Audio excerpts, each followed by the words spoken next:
Hey friends, it's Beck. Didn't expect to be going off on this today, but here we go.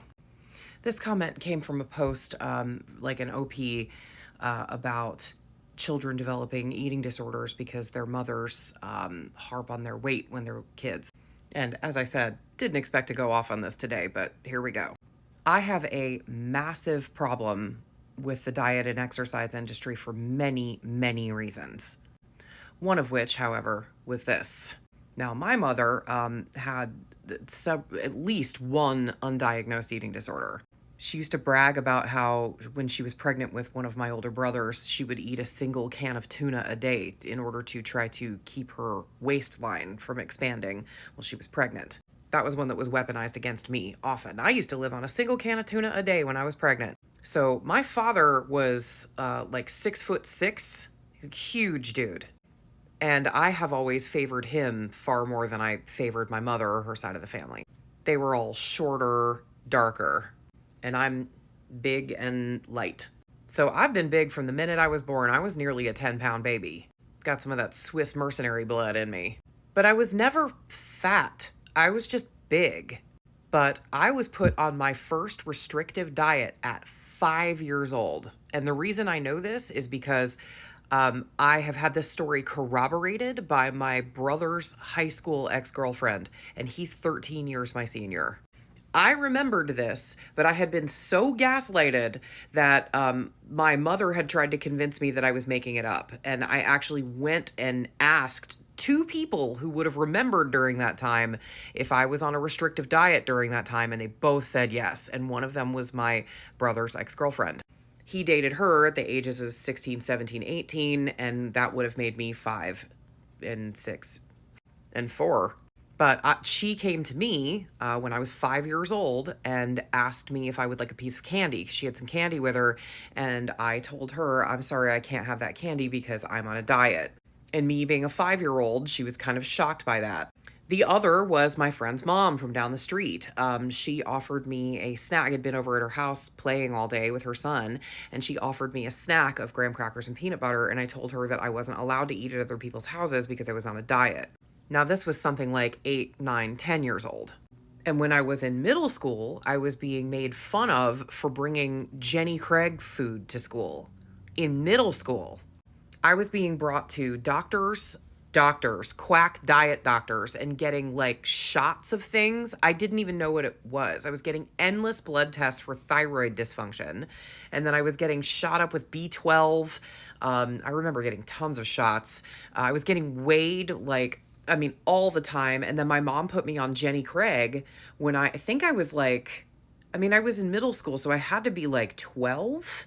I remember at 13 when my niece was born, I was so thin that it looked like my chin could have speared something. There were pictures of me holding my niece at 13 years old where I look skeletal.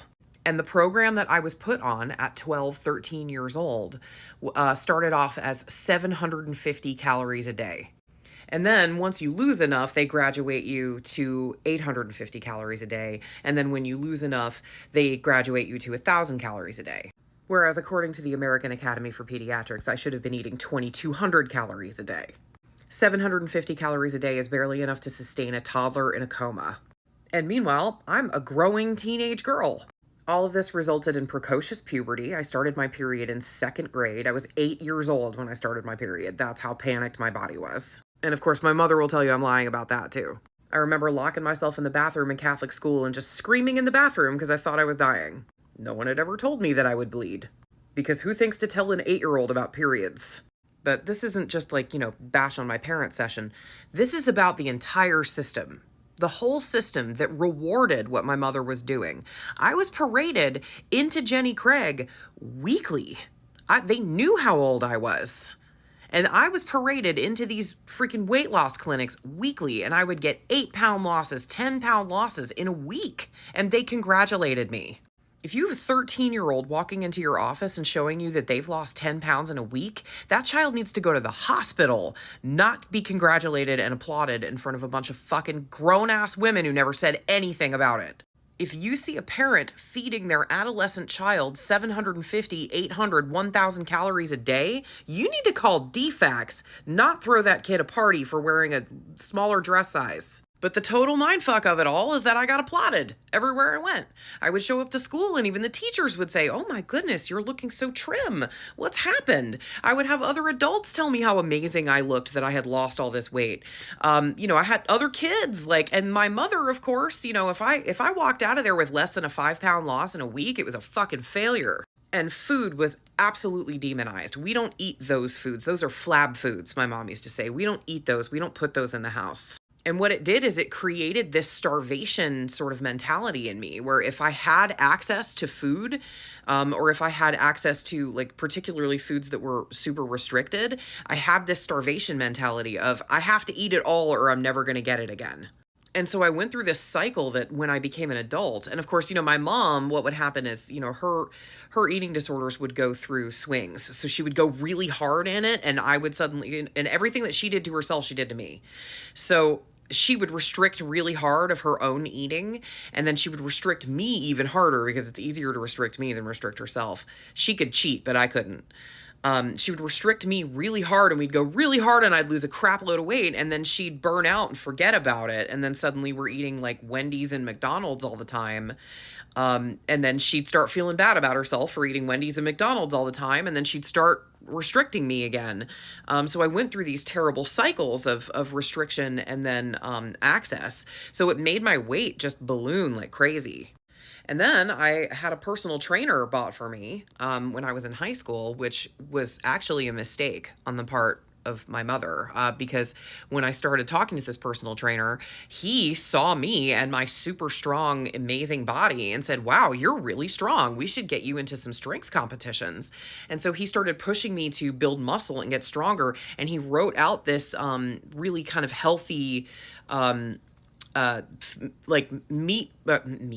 meal plan for me, where I was eating every 2 hours. I was drinking a gallon of water every day. I was carrying around a gallon jug with me, and I was eating every 2 hours. I had to get special permission at school to eat every 2 hours. And she got so angry that he was telling me to eat, and she got so angry that I was building muscle that she said that it was too masculine. And so she pulled me from that program because I started to build muscles and I was eating and feeding myself and being really healthy. And I had a personal trainer telling me that this was the right thing to do. But she said, my legs started to get too masculine. She said I was getting so much muscle that I started to look like a man. And then that attacked me in my gender. So she was constantly telling me that I looked like a man, because I was too big. I was too muscular. And so that screwed with my gender identity too. I was like, oh, I'm manly. I must be masculine because I'm strong and muscular. And so the only way for her to believe that I was feminine was to be as small as possible.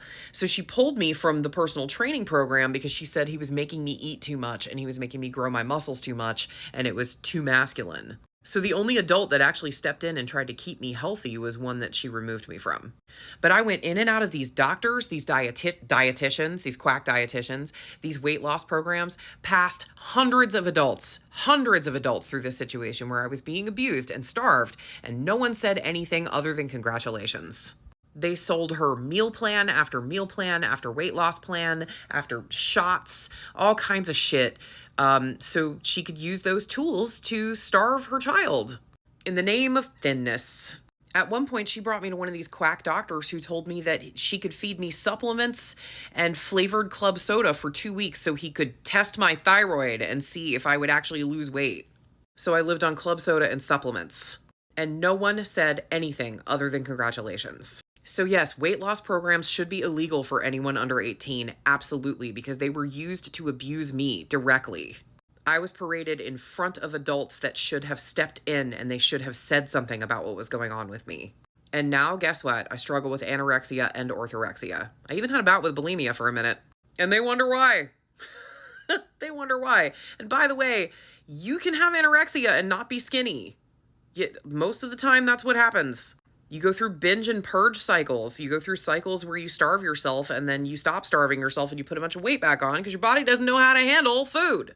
So yes, make these fucking programs illegal. They're being used to abuse children, just like me. If this was you, you're not alone.